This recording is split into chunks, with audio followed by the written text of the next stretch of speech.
For Bruce Wayne's story to be sufficiently believable, sufficiently epic, I felt it was very necessary in the early stages of the film to have Bruce Wayne disappear, as indeed in the history of the comic books, it's clear that he disappears for about 7 years or so.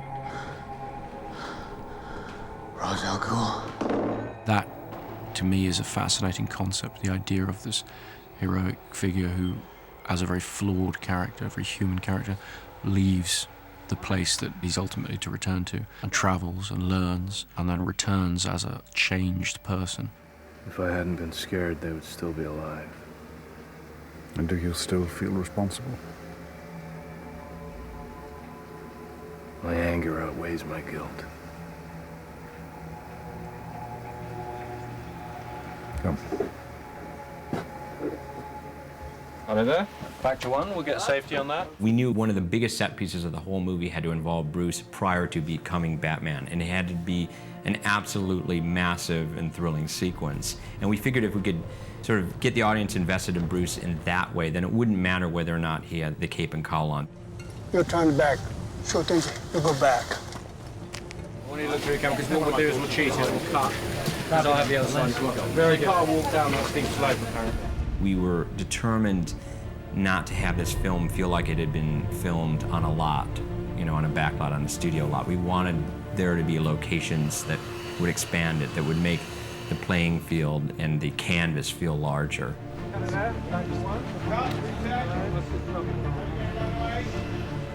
He meets his rival. We obviously don't understand that till the end of the film, in a Bhutanese monastery. So we wanted to place this monastery and the village he goes through on the way to the monastery in a really dramatic landscape. Obviously, Bhutan's in the Himalayas, and we couldn't go there. So we were looking for a landscape you can film in above the tree line that isn't covered in snow or it can't access, which is always the big problem. And preferably, we have a frozen lake and a glacier.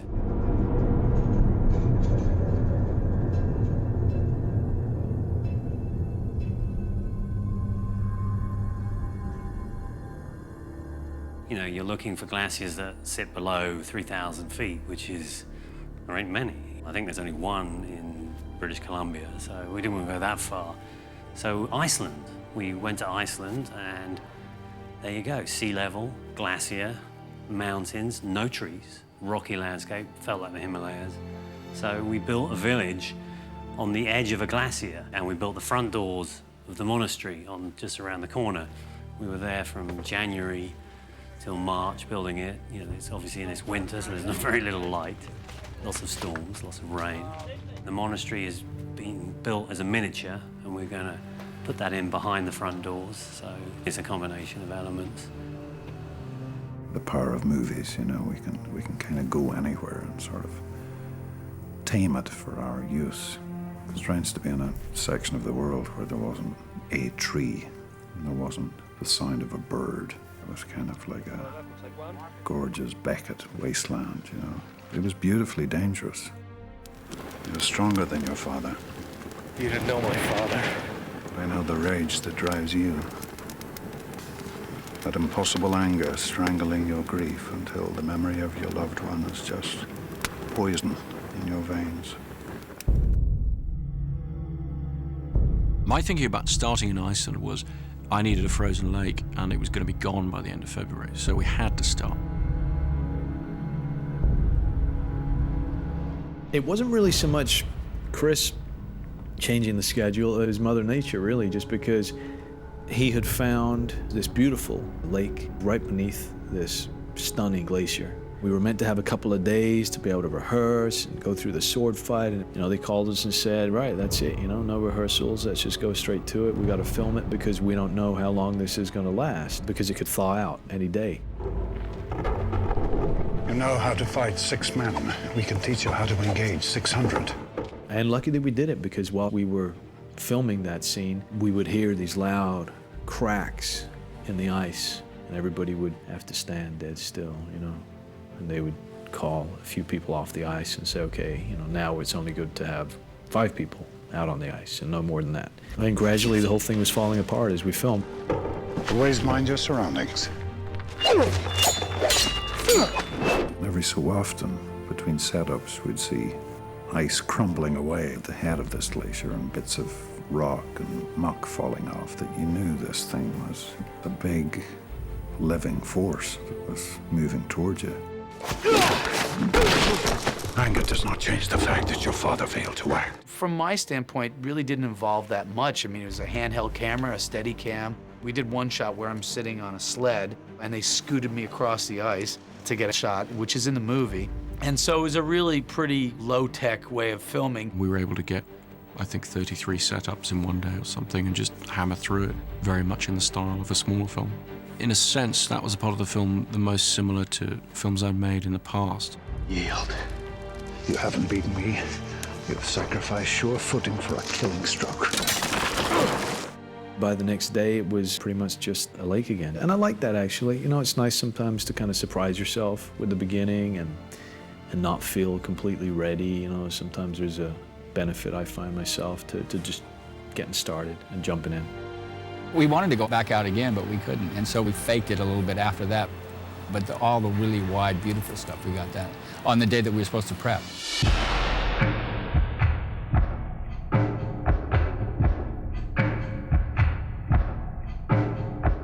Action!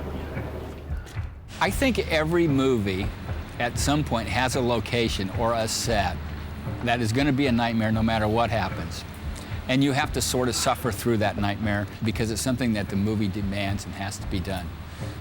On this one, it was Iceland. Let's go for our final checks, please, and let's stand by the shoot. One of the first moments that Chris and I talked about in the film was when Bruce Wayne is climbing his way up to Ra's al Ghul's temple, and he's covered in ice and bleeding and has to drag his battered body into this smoky, grand temple at the top of the world. Okay, folks, everyone here has to come down the hill now, please, without fail. Everyone, please. Our first day shooting that, we got 60-mile-an-hour winds and pouring rain and just really, really rough weather conditions. And instead of doing this crane shot that Chris and I had talked about doing at the bottom of the village, we ended up throwing the camera on my shoulder, kind of, you know, hunkering down and walking up the hill in the blowing rain and getting as much as we could before we had to pull the plug and get out of there. 3, take 1. Okay, take the strain, please. Iceland should have a lot more snow, but it's like anything. We have to cater for any how the weather changes. Start the snow. Got various types of snow. We're actually bringing snow and ice to Iceland. Rain effects, well, we're leaving that to God at the moment.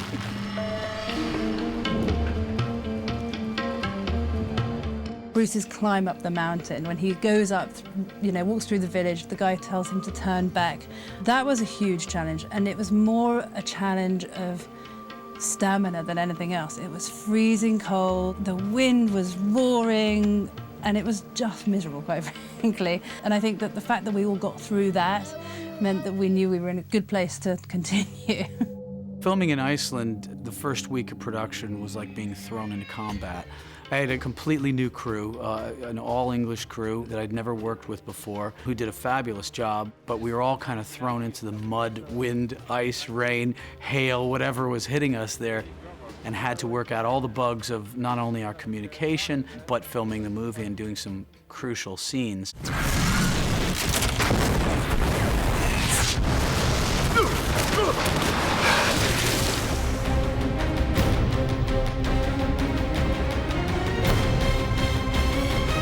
The other issue we had out there, of course, was we had to do Ducard and Wayne sliding down the ice and off the cliff edge, again, which we wanted to do for real. So we built an ice slide the week previously to the crew going out there. We took 2 containers of snow out there as a backup and ended up using the whole lot. We covered half the mountain in artificial snow, and we were exhausted by the end of that week.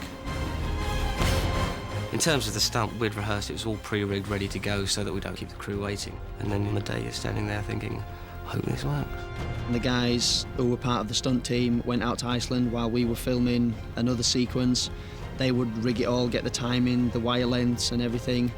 And then me and Mark would step in on the day, do a couple of rehearsals, and then the tape rolled.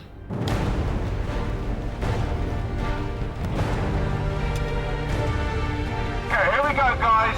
Stand by, please. thruster. Just remember that the hand you're digging in with, that is supposedly taking the weight of both you and the guy you're holding. So a real stop on that, really hanging from that gauntlet. Roll cameras, please. Okay, here we go, guys. Good luck, everyone. 3, 2, 1, action!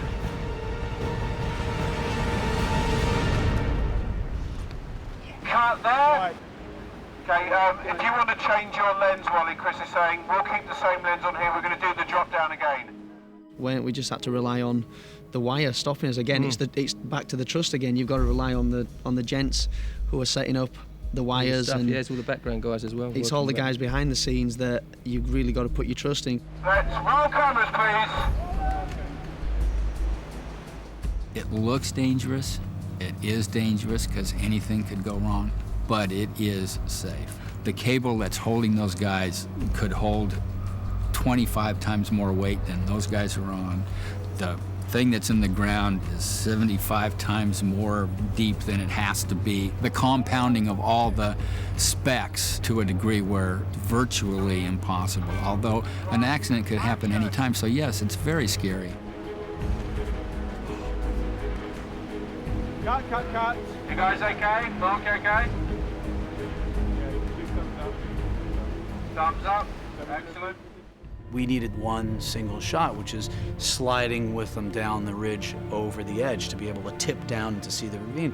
In pre-production, Chris and I talked about it, and we both really wanted to get a realistic over-the-edge shot and not do it CGI, not do it blue screen back on the stage so you could really get the feel that you're there. And I think we were able to accomplish it, but that meant bringing this techno crane to the top of the mountain, and it was really the best way to get it. So it was the best tool for the job. It wasn't just a toy, that we made the guys bring up there.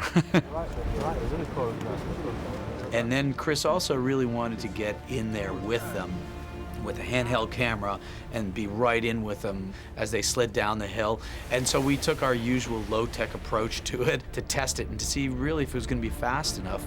Too slow. And also to get an idea of how much we were going to be able to shoot on location and how much we would leave behind to shoot on a set piece that we were going to build months and months later. What you're looking at is he's just sort of sliding towards a cliff edge.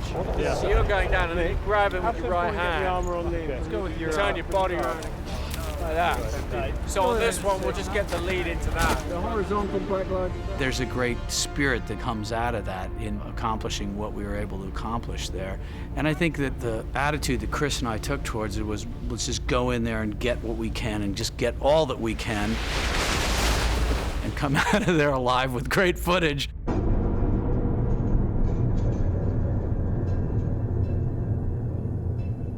Cheated even further back and cheated this way. I wasn't worried about starting with this outdoor, this sort of extreme location. Action! The crew and the cast and so forth came through with flying colours. That gave me a very high degree of confidence about how they were going to approach the rest of this rather large film. That's the thing, to stand up on that glacier and say, you know what, we decided to do this, we did it, and it's fantastic. Those kind of moments on movies are hard to forget, and standing in the middle of it and going, yeah, baby, that's what it's all about. Yeah!